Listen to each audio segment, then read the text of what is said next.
Irmãos, vamos abrir as nossas Bíblias no Evangelho de João, capítulo 16.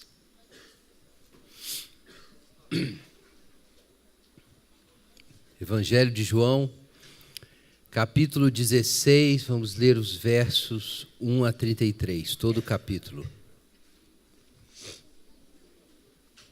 O pessoal que estiver em pé aí, tem uns lugares liberados agora.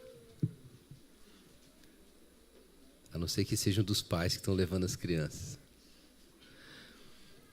João, capítulo 16, versos 1 até 33.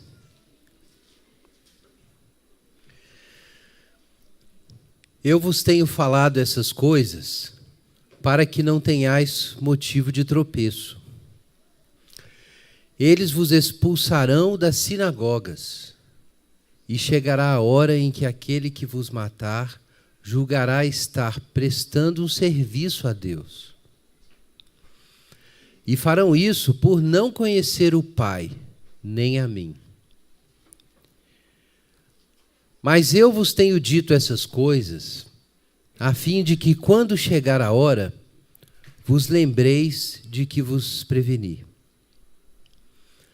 Não vos disse essas coisas desde o princípio, porque estava convosco. Agora, porém, vou para aquele que me enviou. E nenhum de vós me pergunta: para onde vais?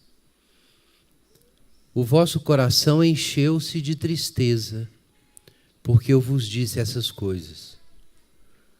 Todavia digo-vos a verdade, é para o vosso benefício que eu vou. Se eu não for, o Consolador não virá a vós. Mas se eu for, eu o enviarei. E quando ele vier, convencerá o mundo do pecado, da justiça e do juízo. Do pecado, porque não creem em mim. Da justiça, porque vou para meu Pai e não me vereis mais. E do juízo, porque o príncipe deste mundo já está condenado. Ainda tenho muito que vos dizer, mas não podeis suportá-lo agora. Quando, porém, vier o Espírito da verdade, ele vos conduzirá a toda a verdade. E não falará de si mesmo, mas dirá o que tiver ouvido, e vos anunciará as coisas que hão de vir. Ele me glorificará, pois receberá do que é meu e o anunciará a vós. Tudo quanto o Pai tem é meu. Por isso vos disse que ele, recebendo do que é meu, o anunciará a vós. Um pouco e já não me vereis. Mais um pouco e me vereis. Então alguns dos seus discípulos perguntaram uns aos outros: o que significa isso que ele nos diz? Um pouco já não me vereis, e mais um pouco e me vereis? E porque vou para o Pai? E perguntavam: o que quer dizer um pouco? Não compreendemos o que ele está dizendo. Jesus percebeu que queriam interrogá-lo e disse-lhes: perguntais entre vós acerca disso que eu disse, um pouco e já não me vereis, e mais um pouco e me vereis? Em verdade vos digo que chorareis e vos lamentareis, mas o mundo se alegrará. Ficareis tristes, porém a vossa tristeza se transformará em alegria. A mulher, quando está para dar à luz, sente dores, porque sua hora chegou. Mas depois de ter dado à luz a criança, não se lembra do sofrimento, diante da alegria de ter trazido um ser humano ao mundo. Assim também vós agora estáis tristes, mas eu vos verei de novo, e o vosso coração se alegrará, e ninguém tirará a vossa alegria. Naquele dia nada me perguntareis. Em verdade vos digo que o Pai vos concederá tudo quanto lhe pedirdes em meu nome.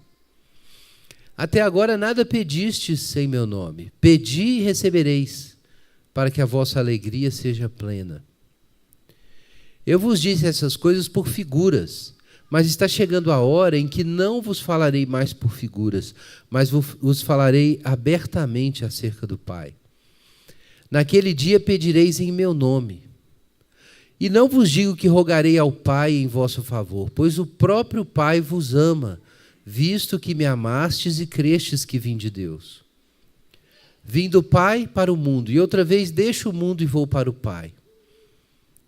E os seus discípulos disseram: agora falas abertamente, não por figuras. Agora reconhecemos que sabes todas as coisas, e não necessitas de que alguém te interrogue. Por isso cremos que vieste de Deus. E Jesus prosseguiu: credes agora? Está próxima a hora e já chegou em que sereis dispersos, cada um para o seu lado, e me deixarei só. Mas eu não estou só, porque o Pai está comigo. Eu vos tenho dito essas coisas para que tenhais paz em mim. No mundo tereis tribulações, mas não vos desanimeis. Eu venci o mundo. Amém. Pai Celeste, nós damos graças ao Senhor pela Tua palavra. Damos graças ao Senhor pela palavra de Jesus, que é Ele mesmo a Tua palavra.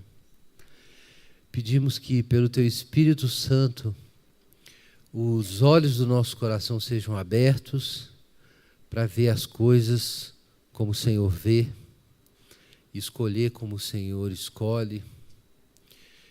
Em nome de Jesus, remove as vendas, os obstáculos, a cera dos ouvidos. Faz com que a Tua verdade capture a nossa alma, Senhor, em nome de Jesus. Amém. Irmãos, esse trecho é sobre o Consolador. Provavelmente é o título na sua Bíblia, ou subtítulo. E ele deve ser lido junto com outros trechos de João, como o capítulo 14 e o capítulo 15, que falam sobre a nossa união com Cristo e sobre a obra do Espírito Santo. É o final de um trecho da reflexão de Jesus, ou da conversa de Jesus com os discípulos, em que ele fala sobre o ódio do mundo, capítulo 15, versículo 18 em diante. Quem aqui viu esse filme, O Silêncio, do Martin Scorsese? Quem aqui assistiu? Então, quem não viu, veja. Quem não viu, veja. É uma boa ilustração do que significa isso. O ódio do mundo em relação ao Evangelho, baseado no romance de um cristão japonês. Enfim, é só uma indicação. Mas o ponto é que isso é um fato, né? A gente não precisa ver filmes para saber disso. Quem acompanha as notícias sabe do sofrimento que os cristãos passaram. Muitos cristãos, não apenas eles, mas especialmente cristãos sírios e iraquianos sob a opressão do Estado Islâmico. Ainda esse ano, cristãos foram mortos, queimados, executados, degolados pelo Estado Islâmico. Mas Jesus não diz apenas que vai haver martírio. Isso foi tema da semana passada, capítulo 15, verso 18. O que existe é um ódio. Se o mundo vos odeia, sabei que primeiramente odiou a mim. Talvez você seja odiado por algo errado que você fez. E não são só os cristãos que são objeto de ódio no mundo, afinal de contas. Mas existe um tipo particular, específico de ódio a que Jesus se refere aqui. E é o ódio que diz respeito a Jesus, e ao caminho de Jesus, e à imitação de Jesus, e às palavras de Jesus. Então, é um outro tipo de ódio que pode, dependendo da sua história, se misturar com outras coisas. Porque, afinal de contas, Jesus nunca fez nada errado. Então, ele não era odiado por fazer coisas erradas. Ele era odiado por ser quem ele era, a luz do mundo. Mas os cristãos, mesmo na sua imperfeição, que muitas vezes oferece explicações para a indisposição do mundo contra eles, ou a igreja, quando falha, traz a indisposição do mundo contra ela, ninguém deve se enganar imaginando que se nós nos comportássemos bem, melhor, como Jesus, que o ódio do mundo seria menor, que o mundo nos receberia bem e ficaria feliz conosco. Não, irmãos, não. E Jesus se preocupou em preparar a mente dos discípulos para essa situação. Eu vos tenho falado dessas coisas para que não tenhais motivo de tropeço. Isso pode ser visto como uma mensagem desagradável, mórbida, mas percebam que, para nós não desanimarmos, Jesus se preocupou e nos advertia a esse respeito. Meus irmãos, vocês terão aflições no mundo. Jesus se preocupou em dizer isso. Vocês serão expulsos das sinagogas. Claro, a gente não está mais naquele contexto judaico, mas nós seremos expulsos de outros contextos. Expulsos de círculos de amizades, expulsos, como já aconteceu com conhecidos meus, de um programa de pós-graduação. Vocês podem ser expulsos da mídia ou expulsos na sua representatividade da esfera pública, da Câmara, da proteção jurídica na legislação. Isso pode acontecer. Então, as expulsões podem acontecer de várias formas. De várias formas. Você pode estar trabalhando numa empresa que adota novas práticas do tratamento e de consumidores e na propaganda, que você vai descobrir que eles não são compatíveis com a fé cristã. E que, para você ficar naquela empresa, você não vai poder subir muito ali, porque isso vai ser inviável por causa da legislação. Então, seja como for, isso vai acontecer. Sereis expulsos das sinagogas. Os cristãos, quando começam a se sentir expulsos, às vezes sentem culpa. Será que realmente os padrões de fora não são os corretos e a gente é que é errado, intolerante, né? Fundamentalista e por aí vai? Essa dúvida pode vir. A crise nas relações sociais, a falta de plausibilidade pública de um certo discurso, traz dúvidas dentro da cabeça também. Você pode ficar em dúvida. Há alguns anos atrás, cristãos ficavam em dúvida por causa do neoateísmo, e ficavam em dúvida a respeito da racionalidade da crença em Deus, da compatibilidade da fé cristã com a ciência moderna. Mas esses são temas que não são tão complicados, na verdade, de lidar. Não são o maior problema hoje. A dúvida sobre Deus não é o maior problema hoje. A dúvida sobre a existência, sobre a vida cristã, é a maior questão hoje. Se ela é autêntica, se ela realmente é ética. E aqui nós estamos nos aproximando muito mais de uma situação parecida com a de Jesus. Muito mais. Porque não é uma dúvida, atenção, sobre a plausibilidade das crenças cristãs meramente. É uma dúvida sobre a plausibilidade do modo cristão de existir, da moral cristã, das prioridades da vida cristã. Vejam como isso se parece com o que os discípulos iam enfrentar. Capítulo 16, versículo 2. Eles vos expulsarão das sinagogas e chegará a hora em que aquele que vos matar julgará estar prestando um serviço a Deus. É difícil ser cristão no meio de um bando de ladrões que são perversos e sabem que são perversos. Mas não é tão simples ser cristão num contexto em que as pessoas acham que são justas e os cristãos são perversos. É mais difícil. Quando a pessoa começa a pensar que é necessário combater você, cristão, porque você é o mal. E as pessoas começarem a pensar que é um serviço a Deus e à humanidade que a sua fé seja reprimida, expulsa, inexistente ou ausente, ou pelo menos silenciada, se não dá mais para sair matando, né? No Ocidente isso não pode mais fazer. Mas é necessário silenciar, te amordaçar, te prender em alguma gaiola. Você é autorizado, como eu já mencionei antes, como dizia o cara Edward Wilson, num texto dele sobre a sociobiologia, cristãos podem até ser autorizados, ele falava dos batistas do sul, né, dos Estados Unidos, podem até ser autorizados a existir, mas eles têm que ficar em lugares... a saúde e a segurança pública tem que ser protegida. Então, eles têm que ficar em gaiolas. Você pode até fazer visitas dominicais. Você vai lá, vê eles, né, no seu habitat, que é a igreja, ali, né, comendo seu alimento, né, com seu comportamento curioso. Então, assim, como um zoológico religioso dominical, dá para aceitar os cristãos, ninguém vai perseguir eles por isso. Mas você não pode abrir as gaiolas e deixar eles à solta aí na rua, porque eles podem morder alguém, né, causar um acidente.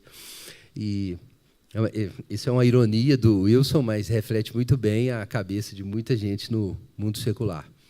Olha que coisa pesada. Chegará a hora em que aquele que vos matar julgará estar prestando um serviço a Deus. Então, as pessoas vão começar a achar que elas estão corretas, do mundo, e que a fé cristã, com as suas reivindicações e afirmações sobre o mundo, a existência e assim por diante, vai ser vista como uma perversão. Irmãos, sobreviver como cristão nessas condições é difícil, porque aqui não é só o corpo que é ferido. Ok? E isso atinge o seu senso de dignidade, pode confundir a sua imaginação moral. Essa confusão pode surgir. Isso está acontecendo hoje em vários níveis na nossa sociedade. Por que eles vão fazer isso? Capítulo 16, verso 3. Por não conhecer o Pai nem a mim. Isso é o que vai acontecer. O desconhecimento sobre o Pai de Jesus Cristo e sobre Jesus Cristo. E eu quero dizer, o desconhecimento não se trata apenas de saber da existência de Jesus, ou da existência de Deus, ou do ensino de Jesus Cristo a respeito de Deus. Não se trata disso. Se trata de não haver correspondência.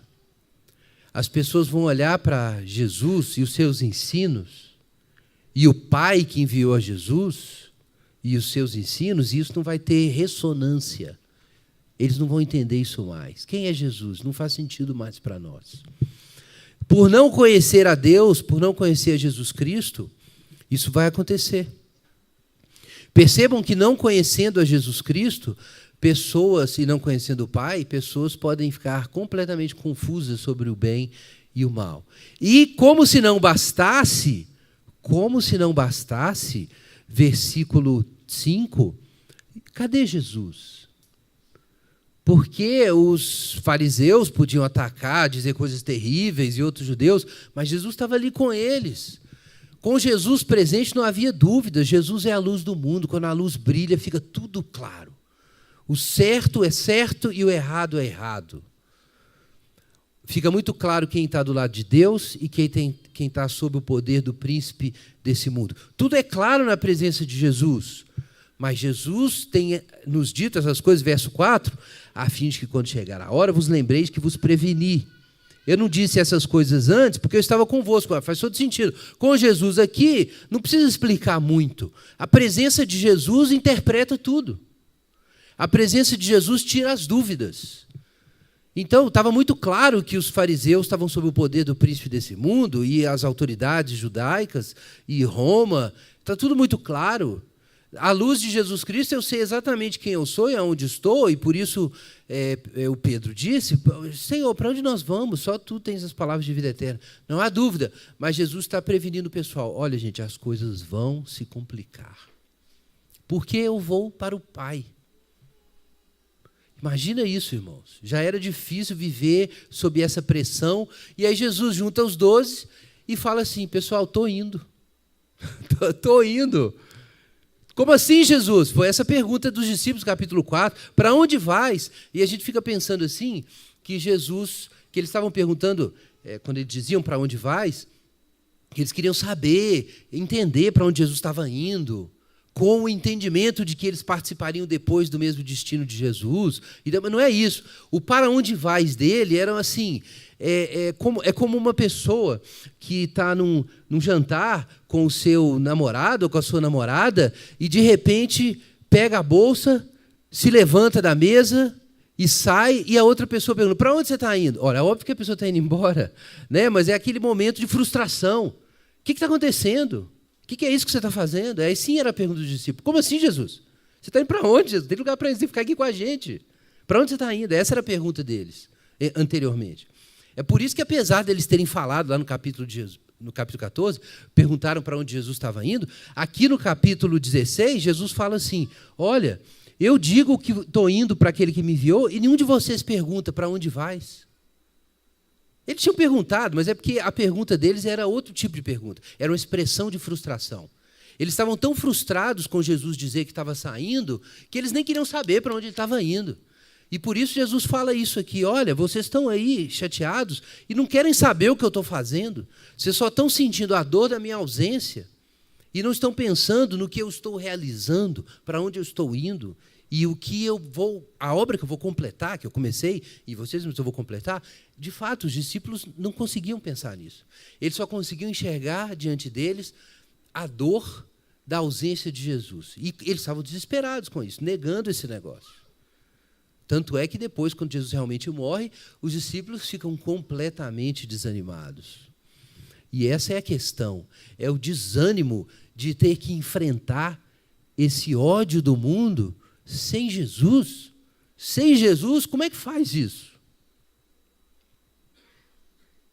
O mundo te odiar, não reconhecer o que você crê e a sua concepção de existência como algo bom, e, além disso, Jesus não está aqui mais para dar uma força, não. Jesus fazia tudo, né?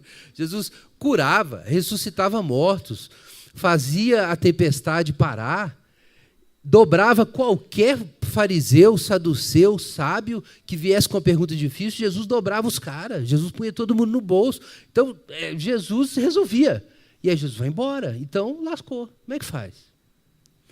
E diz Jesus algo surpreendente, que eu tenho dificuldade de digerir. É que é melhor sem ele do que com ele. Como assim? Jesus falou isso.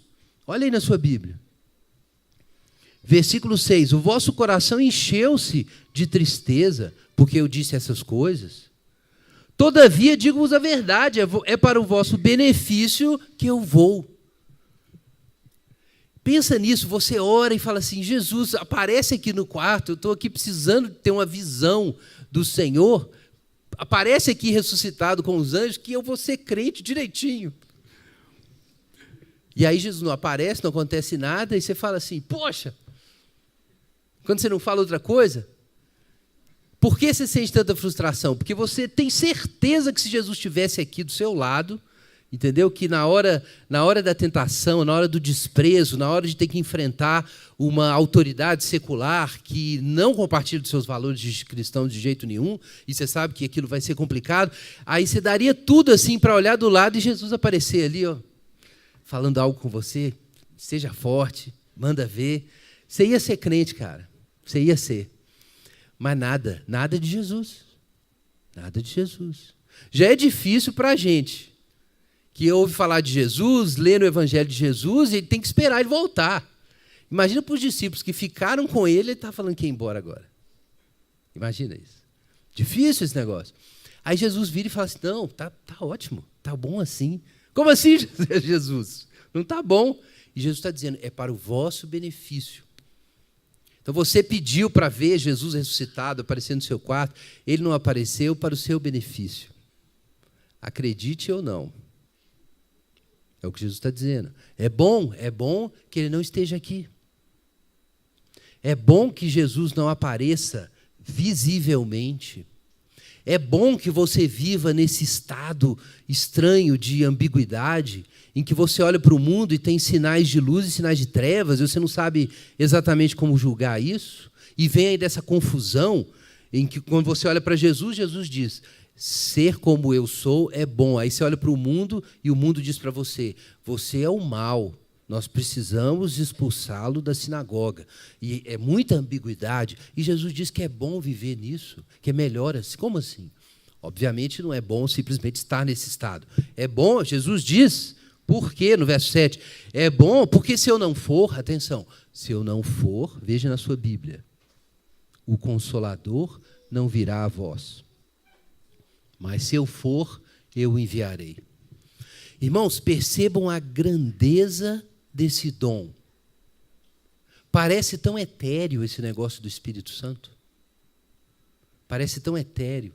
Mas Jesus nos diz aqui que isso que às vezes parece muito real, às vezes parece etéreo na vida cristã, parece pouco concreto, diz o Senhor Jesus que é melhor ter o Espírito Santo te ajudando no meio dessa bagunça, que é a ambiguidade da era presente, do que ele do seu lado, fisicamente. Jesus disse isso. Percebam que, para viver nesse mundo em que o mal é chamado de bem e o bem é chamado de mal, em que não se é capaz de distinguir a mão direita e a mão da esquerda, e da mão esquerda, e que o próprio Jesus Cristo fisicamente está ausente, percebam a grandeza do dom que nos habilitaria a considerar essa situação melhor do que a dos discípulos com Jesus. Percebam isso. Percebam que Jesus está dizendo que ele vai dar um dom, que ter esse dom é melhor do que levantar, almoçar e dormir com Jesus. Deve ser uma coisa imensa. Deve ser uma coisa fabulosa, fantástica. Mas faz todo sentido. O dom que Jesus está prometendo é um dom que nos capacitaria a ter ânimo, e diz o resto do texto, até mesmo alegria, no meio desse ódio. Algo que os discípulos não tinham quando Jesus estava aí. Jesus diz que pelo Consolador isso seria possível. Ora, nós precisamos então dar mais atenção ao Espírito Santo e compreender melhor o que é essa obra do Espírito Santo, que é tão boa, mas tão boa, que era melhor do que Jesus aqui. Jesus teve que ir para enviar o Espírito Santo. Mas eu não quero dizer que o Espírito Santo deve fazer uma outra coisa que não é o que Jesus fazia, ok? Inclusive o próprio texto nos esclarece sobre isso. Jesus precisa ir para o Consolador ser enviado. Eu posso fazer uma pequena revisão de um tema que já foi apresentado muitas e muitas vezes para os irmãos, mas é tema do programa de discipulado aqui da igreja, é que em Jesus Cristo nós fomos apresentados à vida interna da própria Trindade. Porque o Pai enviou seu Filho, e como seu Filho se encarnou, o amor eterno do Pai pelo Filho ganhou forma material e histórica. O amor do Pai pelo Filho é independente do tempo, da história, da matéria, da criação. O Pai sempre amou o Filho e o Filho sempre esteve no seio do Pai. Mas uma vez que o Filho assume carne humana e vive entre nós, então o amor divino, atemporal, eterno da Trindade, vira uma história que pode ser narrada, pode ser contada. Ele se historiciza. E aí Jesus aparece dentro do tempo e o amor de Jesus pelo Pai e a comunhão de Jesus com o Pai se torna a história de um homem que vive com Deus. E de um homem que vive com Deus e ora. E a oração de Jesus é essa comunhão com o Pai. Ora, e o que produz essa oração de Jesus é o Espírito Santo. O Espírito Santo é a comunhão do Pai com o Filho. É o dom de amor do Pai pelo Filho. Está lá no batismo de Jesus. Quando Jesus saiu da água, e aquele é um símbolo da sua obediência incondicional ao Pai, quando ele sai da água, vem uma voz do céu dizendo: esse é meu filho amado em quem me compraz, e o Espírito desce como pomba sobre ele. Aquilo é um símbolo, uma metáfora concreta de toda a história de Jesus. O batismo é isso. E quando você lê o Evangelho, é exatamente o que aconteceu. Jesus é aquele que obedece o Pai até o fim, e depois que ele se batiza no batismo da morte, que é a cruz, o que ele recebe do Pai? O derramamento do Espírito, está lá no livro de Atos. E é por isso que Jesus derrama sobre nós o Espírito Santo. Jesus precisava viver tudo isso como homem para que ele pudesse derramar sobre os seus irmãos, os seus discípulos, o dom do Espírito, o dom do amor e da presença do Pai com ele, que governou toda a sua história. Então, o que Jesus está dizendo é o seguinte: sabe por que é melhor que eu vá? Porque se eu for e eu completar a minha obra, a união de vocês comigo será ainda mais profunda. Porque a comunhão que eu tenho com o Pai será comunicada a vocês. É por isso que Jesus tinha que ir. É porque a obra de Jesus não era apenas estar ao nosso lado, mas é que nós estivéssemos aonde Ele está. E estar aonde Ele está significa que também a nós se dirige a voz: esse é o meu Filho amado em quem me comprazo. E também sobre nós desce o Espírito. Então era necessário que Jesus completasse isso. Era necessário que Ele fosse, para que o Espírito fosse enviado, para que o processo da nossa união com Jesus se completasse, para que a gente pudesse olhar para o Pai exatamente como Ele olhava. E olhar para o mundo exatamente como Ele olhava. E viver como Ele vivia. Então, o que estava em jogo é o processo da nossa união com Cristo. É o processo da nossa adoção para entrar dentro da família da Trindade. É isso que estava em jogo. Para o processo de adoção ser completado, Jesus tinha que ir. E isso era melhor. É claro que a essa altura os discípulos não conseguiam entender, mas depois eles entenderiam e escreveriam sobre isso. E é por isso que nós temos o Evangelho de João, carta aos Romanos, cartas a Efésios e tudo mais. É porque o Espírito Santo veio e todas as coisas foram explicadas. E os discípulos entenderam. Então, irmão, eu quero te garantir que é melhor assim. Porque Jesus não está apenas andando ao nosso lado. Ele está nos dando o mesmo lugar. Nós estamos sendo conduzidos a, por assim dizer, a sentar à direita e à esquerda dele. Participar do que ele participou. Isso está lá em Efésios, que quando Jesus subiu, ascendeu, nós nos assentamos também nos lugares celestiais com ele. É isso, se trata de estar nesse lugar, com Jesus. Mas esse lugar é difícil, então Jesus diz: olha, o mundo me odiou, o mundo vai odiar vocês. O mundo me expulsou, o mundo vai expulsar vocês.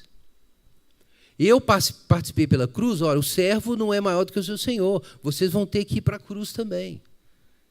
Então a união com Jesus envolve o processo inteiro. Eu vou participar do lugar onde Jesus está. Eu vou enxergar o Pai, por assim dizer, da mesma distância que Jesus enxerga. Mas para essa posição acontecer, a identificação com Jesus precisa ocorrer. E por isso essas perseguições virão. Ora, é verdade que quando Jesus está presente, a luz brilha. E as posições dos homens, dos anjos e dos demônios são reveladas. Quando Jesus se manifesta, o que é errado, de repente é errado. E o que é certo, realmente é certo. E o que é superior, é claramente superior ao que é inferior. E a superioridade de Deus sobre todas as coisas fica evidente. Quando Jesus está ali, é assim. Sabe aqueles momentos que você está adorando a Deus, ou lendo a Escritura, e você tem uma iluminação, e de repente é claro a verdade do cristianismo, é claro a vitória de Jesus Cristo sobre o mal, é claro que o amor, como Jesus expressou, é invencível, é eterno. Por causa disso, a morte não pôde destruir Jesus, porque o amor é invencível. Isso é evidente. Mas aí tem aquele outro momento em que, de repente, tudo desaparece.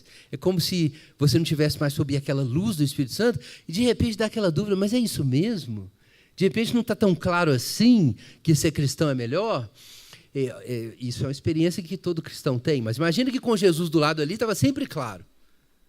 Bom, não vou dizer sempre não, porque até com Jesus do lado, o diabo foi lá e enganou Pedro, né? E Pedro falou umas bobagens. Mas tudo bem, Jesus dava uma chacoalhada e os discípulos voltavam para o eixo. Mas é necessária a presença de Jesus para que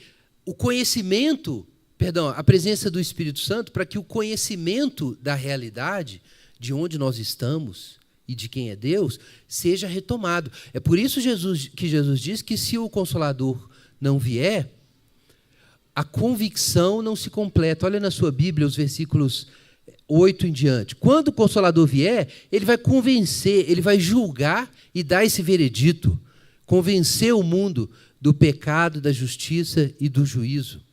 É claro, aqui não é o ponto de Jesus Cristo, mas se você ler o resto do Novo Testamento, você vai descobrir que é a presença do Espírito Santo na igreja que produz esse processo, que reproduz o que Jesus fazia. que é o processo de lançar a luz e revelar o que é verdadeiro e o que é falso. E revelar que existe o pecado e que recusar Jesus é pecado. Que existe justiça, não só o mal, existe justiça.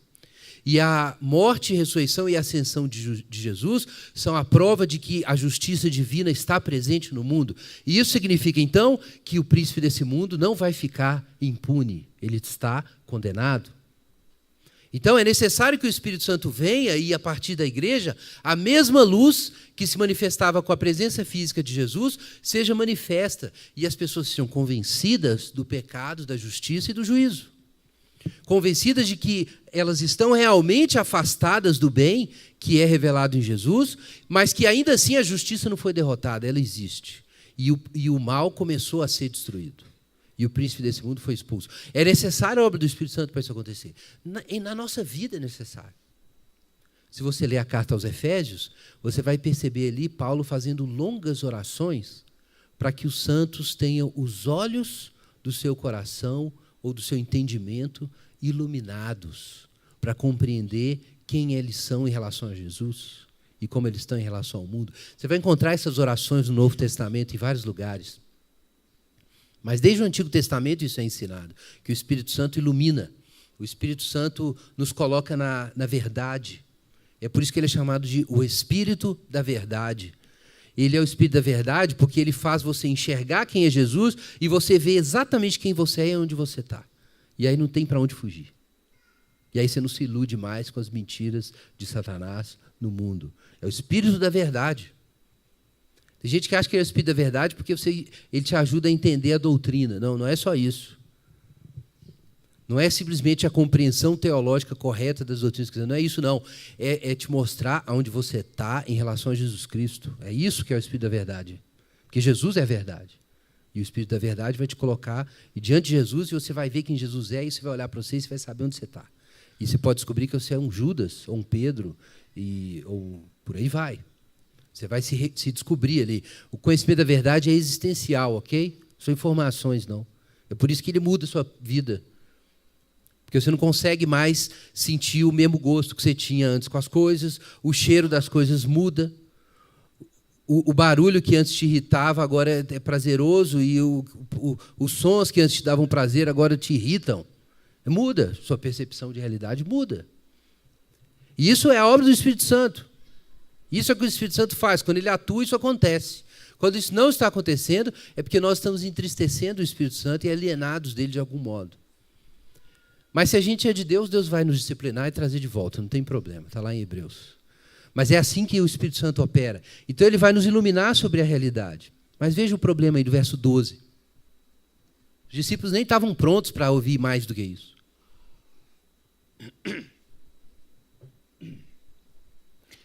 Ainda tenho muito que vos dizer, mas não podeis suportá-lo agora. Mas, diz o verso 13, veja na sua Bíblia, quando vier o Espírito da verdade, ele vos conduzirá a toda a verdade. Mas olha que coisa maravilhosa. Não falará de si mesmo, mas dirá o que tiver ouvido e vos anunciará as coisas que hão de vir. Ele me glorificará, pois receberá do que é meu e vos anunciará a vós. Tudo quanto o Pai tem é meu. Por isso vos disse que ele, o Espírito Santo, recebendo o que é meu, o anunciará a vós. Irmãos, aqui é clara a doutrina da Trindade. O amor vem do Pai. O Pai é o Pai Todo-Poderoso, Criador dos céus e da terra e Redentor por meio de Jesus. Tudo vem do Pai. Tudo o que Jesus é, vem do Pai. Inclusive a sua divindade. Mas é claro que ele não recebeu a sua divindade num ponto no tempo, porque a divindade está além do tempo. Por isso, Atanásio dizia que Jesus é o Filho eternamente gerado pelo Pai. A geração divina do Filho nunca teve começo. Então, Jesus sempre teve nessa relação, em que ele é o Filho do Pai, mas como tudo que ele tem vem do Pai, e ele fala isso no Evangelho, então ele pode revelar completamente o Pai. Por isso é tão importante compreender a divindade de Jesus. Jesus podia ser um anjo, como algumas religiões aí ensinam, um anjo ou um profeta muito grande. Mas, meus irmãos, a distância de um anjo, do maior dos anjos, de um profeta, ou de um profeta em relação a Deus, é a mesma. Eles estão, ainda que Deus possa se fazer conhecido a eles até certo ponto como Criador, entendam isso, como criaturas, eles estão ainda infinitamente distantes de Deus. Existe uma diferença qualitativa infinita do Criador para a criatura. Jesus pode nos revelar o Pai porque não existe distância entre ele e o Pai. Porque tudo que ele tem, o Pai lhe deu. E ele tem todas as coisas do Pai. Ele fala isso em vários lugares no Evangelho. É por isso que Jesus é o revelador de Deus. Porque, ele, como ele diz, quem me vê a mim, vê o Pai. O Pai está completamente presente na pessoa de Jesus. Paulo diz na carta aos Colossenses que a plenitude da divindade habita em Jesus Cristo. Ora, o Pai está completamente presente em Jesus. Então, Jesus é a palavra, o verbo, é o sentido, é a explicação. Jesus Cristo mostra o Pai e nós compreendemos quem é o Pai. Aquilo que seria incompreensível assume rosto e voz humana na pessoa de Jesus. E aí nós entendemos quem é o Pai. Mas aí Jesus nos diz outra coisa, que o Espírito da verdade, assim como ele revela o Pai, o Espírito da verdade nos dá o conhecimento de quem Jesus é. Então, Jesus revela o Pai, mas como nós vamos saber que devemos crer em Jesus? Pelo Espírito Santo, que é o Espírito da verdade. Jesus é a verdade sobre o Pai, e o Espírito da verdade nos faz entender essa verdade. Percebam, irmãos, que não apenas Deus está lá como a fonte de todas as coisas, como o conteúdo da revelação. Mas Deus também é o evento da revelação, que é a pessoa de Jesus, e até a experiência subjetiva, o conhecimento da revelação é divino, porque é o Espírito da verdade que entra dentro de mim para eu enxergar isso. Deus é o conteúdo da revelação, o evento da revelação e a própria experiência de conhecimento da revelação. Todas as etapas do conhecimento de Deus são completadas pelo próprio Deus. Até quando você conhece a Deus, você não deve pensar que essa parte foi você que fez. Deus fez todas as coisas. Deus se revelou na história na pessoa de Jesus. Mas até mesmo a crença e a recepção disso é Deus que faz. Do começo até o fim do processo revelatório, Deus é o Salvador. Do começo até o fim. Então, se você olha para Jesus e você tem aquela convicção, cara, Jesus é o que todo ser humano deve ser, Jesus é a revelação de Deus, meu irmão, isso é obra do Espírito Santo. Sem o Espírito Santo, você não veria isso. E sem o Espírito Santo, você que não consegue ver isso, nunca verá. Sem uma obra da graça de Deus, você nunca vai enxergar isso. Jesus vai ser só um profeta, um mestre que não dá para entender quem ele era, ou então um maluco lá do século I, mas você não vai entender que Jesus revela quem Deus é e revela onde nós homens estamos. É o Espírito da verdade. Agora vejam, irmãos, Jesus diz por um lado que ele está indo. Eu estou indo embora. Isso é necessário para que venha o Consolador. Mas, por outro lado, ele diz de uma outra forma que ele estará sempre presente com os discípulos. De fato, a gente lembra aqui de Mateus 28, o que Jesus diz no final, as últimas palavras dele no Evangelho de Mateus, antes de subir aos céus. Eis que estou convosco todos os dias, até a consumação dos séculos. Ora, mas Jesus está indo ou não está, afinal de contas? Ele está ausente de nós ou não está? Ele está ausente de nós fisicamente. Mas diz Jesus que o outro Consolador vai receber tudo o que ele, Jesus, tem, que ele próprio recebeu do Pai, e vai anunciar a nós. E que ele vai glorificar a Jesus Cristo. Então, irmãos, o Espírito Santo faz o Jesus ausente se tornar presente dentro de nós. Então, Jesus continua presente, mas indiretamente, por meio do Espírito Santo. Mas há mais ainda para a gente compreender isso. O que o Espírito Santo vem fazer é nos fazer participar de tudo que Jesus participa com o Pai. Veja o versículo 15. Tudo que o Pai tem é meu. Atenção, tudo que o Pai tem é de Jesus. Então, Jesus tem uma relação com o Pai. Ora, o que o Espírito Santo vem fazer? Ele vem receber isso que é de Jesus e nos anunciar. Ou seja, o Espírito Santo vem nos apresentar e nos introduzir a isso que Jesus tem com o Pai. Ora, o Espírito Santo vem então para nos colocar na relação que Jesus tem com o Pai. Por isso o Espírito Santo recebe o que é de Jesus e nos dá, mas Jesus diz, isso que eu tenho, que o Espírito Santo vai dar para vocês, e isso é o que eu tenho com o Pai. Versículo 15. Então, nada menos que a relação de Jesus Cristo com o Pai é o que vai nos ser dada pela vinda do Espírito Santo. Então era necessário que Jesus fosse para que isso acontecesse. Para que em nós se reproduza a vida de Jesus Cristo. Então, irmãos, é claro que esse é um dom superior à presença física de Jesus. É verdade que é maravilhoso, o Verbo se fez carne e habitou entre nós, e isso é o fundamento de toda a obra da salvação, mas isso não é o final do processo. O final do processo é que tudo o que Jesus tem com o Pai seja apresentado a nós, seja revelado a nós. E essa é a obra de Jesus, do Espírito Santo, comunicar isso a nós. Mas é claro que para isso acontecer vai haver uma ausência, um sofrimento. Isso faz todo sentido, irmãos. Assim como Jesus, o Verbo se fez carne e ele brilhou no meio das trevas. Atenção, meu irmão, para a sua vocação. Você está sendo unido com o Pai por meio de Jesus no Espírito Santo. Você está sendo trazido para essa relação, para você ser posto no meio das trevas como Jesus foi. Para você olhar ao seu redor e não tem nada para te sustentar, como Jesus não tinha. Só a confiança no amor do Pai. A imitação de Jesus nos levará a isso. Para que nós sejamos semelhantes a Jesus, isso precisa acontecer. Nós temos que ser lançados no mundo. É claro que Jesus intercede por nós, para nós sermos guardados do mal, mas Jesus ora, não é para vocês saírem do mundo.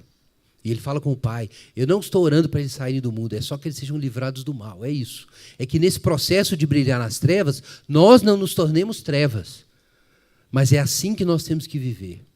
É numa situação em que não existem pontos de referência visíveis, seguros.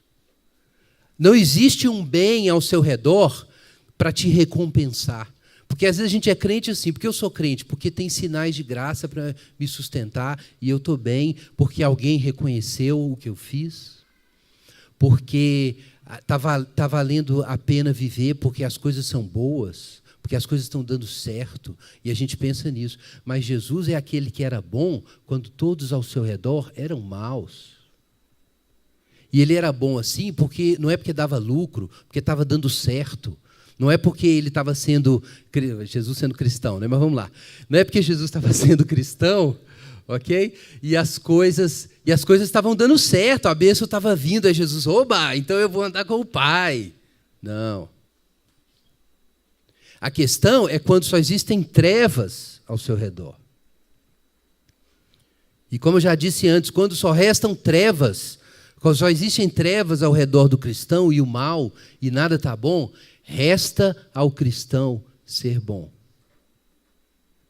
Mas se você não crê profundamente no amor do Pai, nessa hora você não vai fazer isso. Então Jesus diz, eu vou mandar o Espírito Santo para isso. Porque para vocês estarem onde eu estou, vocês têm que passar por onde eu passei. Então Jesus vai enviar o Espírito Santo, para o Espírito Santo fazer os discípulos verem como Jesus via, sentirem como ele sentia, estarem conscientes do amor do Pai. E aí eles iam ser crentes como eles deviam ser. E brilhar a luz de Jesus no mundo. Mas Jesus está avisando, olha, vocês vão ficar sem me ver. Então isso vai acontecer, gente. Por um pouco, Jesus vai sumir aí. Faz parte do processo. E os discípulos desesperados, versículo 18, e perguntavam, o que quer dizer um pouco? Não compreendemos o que está dizendo. Um pouco. Eles não estavam pensando no que Jesus estava fazendo, nem no dom do Espírito Santo. É que Jesus falou, vocês vão ficar um pouco sem mim. Um pouco é quanto? É como a criança que a gente vai levar na injeção e ela fala, vai doer. Eu não quero nem saber, a gente também faz isso, né? Eu não quero nem saber do benefício naquele momento. Você só pensa se vai doer muito, pouco, se demora. O que quer dizer um pouco? Um pouco. Quer dizer, os discípulos ainda estavam absorvidos pelo terror de ficar sem Jesus Cristo presente fisicamente naquela situação. E aí Jesus percebe, né, burburinho, né, entre os discípulos, versículo 19, e ele percebe, ele fala, olha, vocês estão perguntando aí o que é esse um pouco, não me vereis, mais um pouco e vereis, então eu vou explicar. Vou explicar o que é isso, um pouco e não me vereis. Vocês vão ficar muito tristes. Versículo 20. Em verdade vos digo que chorareis e vos lamentareis. Meus irmãos, faz parte do Evangelho. Chorareis e vos lamentareis. Faz parte da caminhada cristã. Faz parte essa experiência de Jesus estar ausente por um pouco. E o mundo diz, você é o mal, e te expulsa da sinagoga. E quem vos matar pensará que estará prestando serviço a Deus. Nós lemos no texto de Mateus mais cedo. Imagina o que diz Mateus, gente. Imagina isso. Você já foi profundamente ferido na sua alma por uma palavra destrutiva que alguém falou contra você? Você deve ter tido experiência assim. De repente um parente, um irmão, pai ou mãe, um primo, ou um cônjuge foi lá e falou um negócio que doeu, até hoje dói. Igual aquele rasgo do Frodo lá, continua doendo sempre. Você acha que está curado, aí o trem, está doendo. Imagina isso. Pois diz lá o texto de Mateus, que nós lemos, Mateus 10, que filhos matarão seus pais. É claro que existe isso como o mal no mundo, a malignidade no mundo. Pais matando filhos e filhos matando pais. Mas aqui, irmãos, é matar no sentido da fé. É matar por causa da fé, por causa de Jesus. Pensa o que isso significa, essa dor. A dor da perda completa. A dor de uma situação que aparentemente não pode ser redimida mais. Se perdeu, aquilo acabou. Então, Jesus está dizendo que nós vamos ter tristeza e lamentação. E o mundo vai ficar alegre. Nós estamos preparados para isso? Para o mundo ficar alegre, pelos cristãos serem expulsos da sinagoga, porque eles são o mal.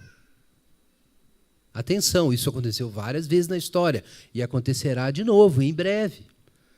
Talvez não do mesmo jeito, no sentido de morte física e tal, mas a alegria pela expulsão da fé e pela requalificação das coisas, e o mal virando bem e o bem virando mal, isso vai acontecer, e vai haver tristeza. Mas diz Jesus que não existe, então, alegria fácil, no versículo 20, mas existe alegria. A vossa tristeza se transformará em alegria. Irmãos, a alegria cristã acontece assim. Não é simplesmente alegria porque nada de ruim acontece. É uma alegria que vem depois que tudo de ruim acontece. E aí você ainda fica alegre. Então essa é a alegria cristã. Quantos cristãos querem alegria cristã, né? Cantam músicas aí da alegria, né? E aí você canta, dança, pula e aí fica alegre, né? Não. Não é assim. A alegria cristã é desse jeito que Jesus falou. É a tristeza que é convertida em alegria por causa da ressurreição de Jesus e do dom do Espírito Santo. Mas Jesus adverte os discípulos, olha, vocês vão ficar muito tristes porque eu vou morrer. Isso é um intervalo ali, né? Antes do Espírito Santo ser derramado. É como uma mulher que está para dar à luz e sofre muito, mas depois ela temporariamente se esquece daquilo por causa da alegria da criança. E, eventualmente, ela não fica pensando mais na dor. Na hora que a dor aconteceu, parecia que nunca ia acabar. Mas depois o que importa é a criança, as alegrias de ter um filho e assim por diante. Então, diz o verso 22, vocês estão tristes agora, mas vocês vão ficar alegres. Mas diz Jesus que nós vamos ficar alegres. Atenção, porque nós vamos ver Jesus. Diz o versículo 22, que é porque Jesus nos verá de novo. E diz, Senhor Jesus, que o nosso coração se alegrará e ninguém tirará a nossa alegria. Então, vejam que é uma outra alegria. A tristeza veio porque existia uma alegria. Mas era uma alegria mortal. E a alegria mortal morre. E aí vem a tristeza. Mas, segundo Jesus, tem uma outra alegria. E é uma alegria que não pode ser arrancada, ou seja, ela é imortal. Para essa alegria acontecer, a alegria mortal tem que morrer e ressuscitar. como tudo que pode viver para sempre, é necessário passar pela cruz com Jesus e ressuscitar. Então, essa alegria mortal tem que morrer. E quanto mais rápido você descobrir que ela vai morrer, melhor. Está lá em Eclesiastes. É por isso que é melhor a casa de luto do que a casa de festa. Porque na casa de festa você esquece que a alegria vai morrer, mas na casa de luto você lembra. Mas não é que é bom ficar de luto. É porque a gente não pode se fiar em coisas mortais. E o que deve controlar o centro da nossa vida é uma alegria que não morre, mesmo enquanto existem tristezas causadas pelas circunstâncias. Até mesmo na ausência física de Jesus Cristo, pode haver uma alegria indestrutível. Ela chega, irmãos, a coexistir com as tristezas mortais. Porque também as tristezas são mortais, não só as alegrias mortais. As tristezas são mortais. A única coisa imortal é a alegria, porque Deus é alegre. Então vejam que é necessário que elas morram, essas alegrias mortais, mas também as tristezas. Então diz o apóstolo Paulo, em 2 Coríntios, que nós, embora muitas vezes entristecidos, o que ele diz? Estamos sempre alegres. Então essa alegria imortal pode até coexistir com a tristeza, mas ela não pode ser vencida pela tristeza. Que a tristeza continua mortal também. Mas essa alegria não pode ser tirada. É o que diz o versículo 22. Ninguém tirará a vossa alegria. Ela não pode ser arrancada. E o que vai acontecer nesse momento? Depois que passar um pouco e passar esse desgosto profundo e vier a alegria. Aqui nós temos, de forma maravilhosa e surpreendente, uma correlação perfeita do ensino de Jesus em João 16 e do ensino do apóstolo Paulo em Romanos 8 sobre a obra do Espírito Santo. Depois leia Romanos 8. Correspondência perfeita. O que diz Jesus? Que naquele dia em que vier a alegria imortal, naquele dia que é, na verdade, o dia do Consolador, da vinda do Espírito, que não é só um dia, é uma era que se inaugura, que começa suave, como um vento, como um ventinho, e que eventualmente, como uma brisa, eventualmente vai se tornar como um furacão no dia da ressurreição dos mortos. O que é isso que está sendo inaugurado? Versículo 23. Naquele dia, que é esse dia que foi inaugurado com a vinda do Espírito, em verdade, naquele dia nada me perguntareis. Em verdade vos digo que o Pai vos concederá tudo que lhe pedistes em meu nome. Até agora nada pedistes em meu nome. Pedi e recebereis, para que a vossa alegria seja plena. Eu vos disse essas coisas por figuras, mas está chegando a hora em que não falarei mais por figuras, mas abertamente acerca do Pai. Naquele dia pedireis em meu nome, e não, atenção, não digo que rogarei ao Pai em vosso favor, pois o próprio Pai vos ama, visto que me amastes e crestes que vim de Deus. Irmãos, o que Jesus diz? Isso é fabuloso. Jesus diz que vai chegar um momento em que nós experimentaremos tal grau de comunhão com o Pai, que ele diz assim, que nem é que ele vai interceder por nós, mas é como se nós falássemos diretamente com ele. É claro que Jesus qualifica isso quando ele diz que isso só vai acontecer porque eles creram em Jesus e creram que ele veio de Deus. Então Jesus não está dizendo que a sua mediação é desnecessária, mas ele está dizendo que a sua mediação será tão vitoriosa que a certa altura nós nos comunicaremos com o Pai como ele se comunica com o Pai. Nós falaremos diretamente com o Pai. Olha, mas não é isso que Jesus veio fazer? Nos fazer irmãos dele, nos dar o Espírito Santo para nós sermos colocados aonde ele está? Então diz o Senhor Jesus que é necessário que ele vá. Para quê? Para nós aprendermos a orar e contemplar o Pai como ele ora e contempla o Pai. É por isso que é melhor ele ir. É melhor ele ir porque ele indo, nós vamos aprender a orar como ele orava. Nós vamos ver o Pai como ele via o Pai. E nós vamos pedir as coisas em nome dele, como ele pedia, e elas vão ser concedidas. Nosso coração vai ficar alinhadinho com o coração do Pai, mas para isso acontecer ele tinha que ir e o Espírito Santo vir. Então é necessário que o Espírito Santo venha para nós conhecermos e recebermos tudo que Jesus tem para dar e nós sermos colocados aonde Ele está, para nós nos comunicarmos com o Pai como Ele se comunica. Nesse momento, quando Jesus diz isso, que Ele veio para o mundo e outra vez deixa o mundo e vai para o Pai, com esse propósito, os discípulos finalmente respondem. Porque você ouve essas coisas bonitas e de repente você fala assim, poxa, é isso mesmo, agora eu creio. Eu creio. Olha ali. Seus discípulos disseram, agora falas claramente, não por figuras. Agora conhecemos que sabes todas as coisas, não precisas que ninguém te interrogue, cremos que vieste de Deus. E aí Jesus fala, credes agora? E a gente tende a pensar, na nossa leitura assim muito desatenta, que Jesus está falando, que bom, agora vocês acreditam. Não, não foi isso. É só ler o resto do texto. Olha o resto do texto. Agora vocês creem? Daqui a pouco, daqui a 5 minutos, vocês vão ser dispersos, cada um para o seu lado, e vão me deixar sozinho. Embora eu continue com o Pai. E aqui nós percebemos a profundidade das trevas, a qual nós somos chamados a viver pelo Espírito Santo. Jesus, em comunhão com o Pai no Espírito Santo, e a gente pregou sobre isso no outro dia, era capaz de continuar sendo quem Ele era, simplesmente por causa da sua comunhão com o Pai, quando as trevas tomavam todo o espaço ao seu redor, inclusive as almas dos seus amigos. No momento do mais absoluto desamparo, Jesus estará de pé.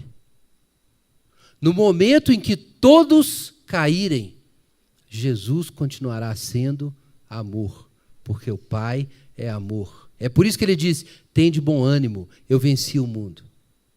Jesus está dizendo, eu venci o mundo e eu venci de forma tão completa que quando o mal devorou todos os espaços, incluindo as almas dos meus amigos, e até o meu amigo com quem eu comi o pão, até ele me traiu, quando só existe treva ao redor e nenhum sinal ao seu redor do amor de Deus e da bondade de Deus, você é o sinal do amor de Deus. E Jesus diz, eu venci o mundo. Vocês estão pensando que já creem? Não, vocês ainda vão cair, mas depois vocês vão se levantar. Então, você pode pensar assim, poxa, Jesus estava desanimando os caras. Não, Jesus não estava desanimando os caras. Jesus estava dizendo o seguinte, olha, vocês vão ser como eu sou, mas vocês têm que beber o cálice até o final. E vocês não beberam ainda. Vocês ainda acham que são bons. Vocês ainda acham que são meus discípulos. Não são. Vocês vão me trair e me abandonar daqui a 5 minutos. A tristeza de vocês não é completa, porque o seu desespero não é completo. Vocês ainda não chegaram no fundo do poço, do fracasso, da derrota, da sua condição sem mim. Mas não desanimem. Talvez você se sinta desanimado. Poxa, mas o que eu preciso viver ainda mais para entender isso? Meu irmão, basta saber o seguinte. As ondas de desespero continuarão a vir. E você continuará a ser exposto. Mas basta você saber o seguinte, que Jesus venceu o mundo. E Ele enviou o Espírito Santo para você vencer também. Vamos orar.